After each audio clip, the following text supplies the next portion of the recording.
Okay, so Fallout Season 2 was alright.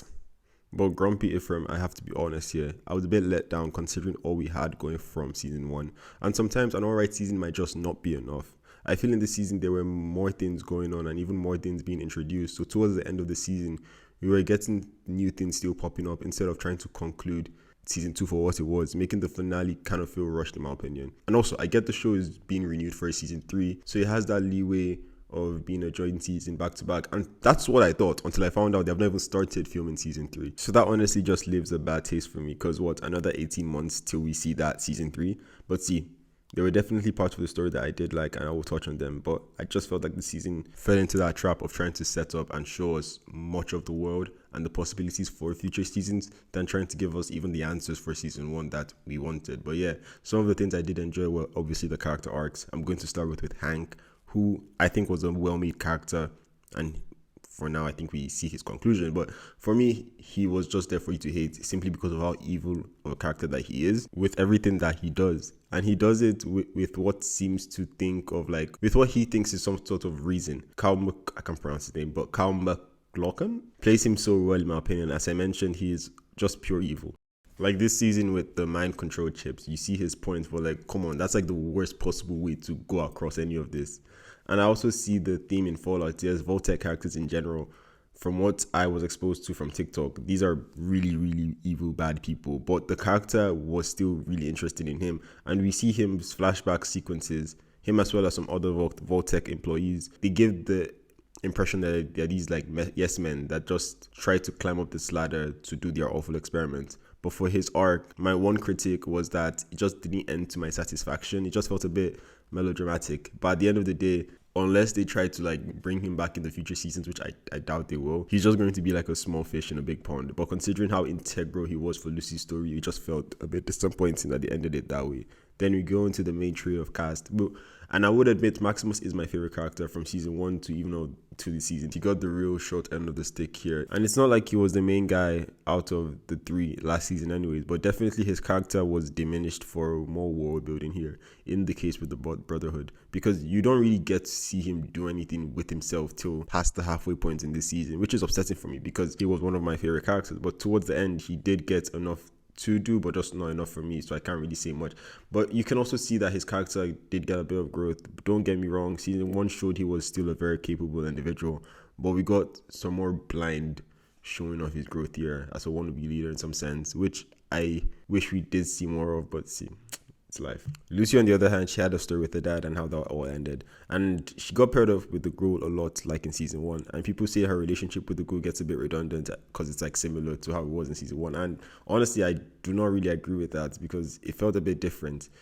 Because what do you think they're going to do? They're going to make them 2 different characters all of a sudden. But definitely wasn't like a crazy dramatic change, but you can clearly see like their personalities rub off on each other. But also individually, she just feels like a character that had nothing to do in this season because her role this season was to get justice for her dad because of what he did to Shady Sands. What we saw that he did to Shady Sands last season. Then she meets her dad, and Shady Sands doesn't really matter in that context anymore because she's now on the whole mind control thing. Like she never just felt like she had her own journey.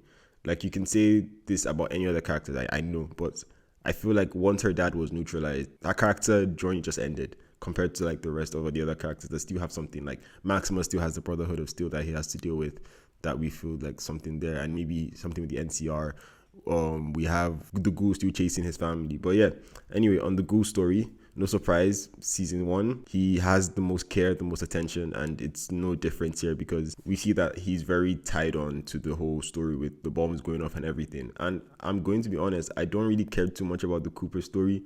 I think there are parts in it that it ties into something in the present day, but it just feels like, you know, when you play Assassin's Creed and you have to do those tablet missions, it's not something that you look forward to, but sometimes you might enjoy it. But I enjoy when it ties into something that we have seen, or something that like maybe when you rewatch the season, I'm like, oh, that makes sense because it connects to this. Some from the top of my head is like the Death Claw scene, the scenes in Vegas, and especially the scenes with the Stephanie Harper character.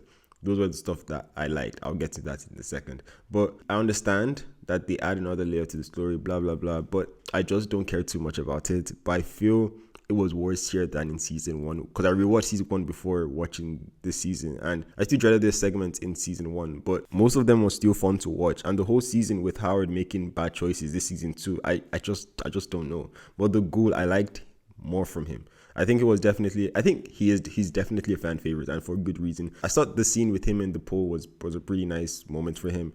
And I also want to see the deal with the whole super mutant. My lazy ears was suspecting that was Ron Perlman, but honestly, it could be anybody. I'm still intrigued to see whether or not he would get to see his family. And I like his development with Lucy and how they both made each other nicer and meaner in that sense. And finally, I want to talk about the Vault Dwellers. In my opinion, from last season, these were hands down. Like, the Cooper segments were not that great for me, but these were the hands down the worst segments from last season. But honestly, with their story now, they're cooking. Even my least favorite being the Betsy's Vault whole thing, her losing control of the vault, and the the guy trying to have this incest group. Like, it wasn't like, as an F tier plot, it was still fun to see sometimes, and just like fun to just throttle the whole situation with that little thing. And I think something crazy is gonna happen, and I can't wait to see that. Then we have Stephanie Harper's batch of people. Surprised by how much I switched up to love that part of the story, her relationship with Chet,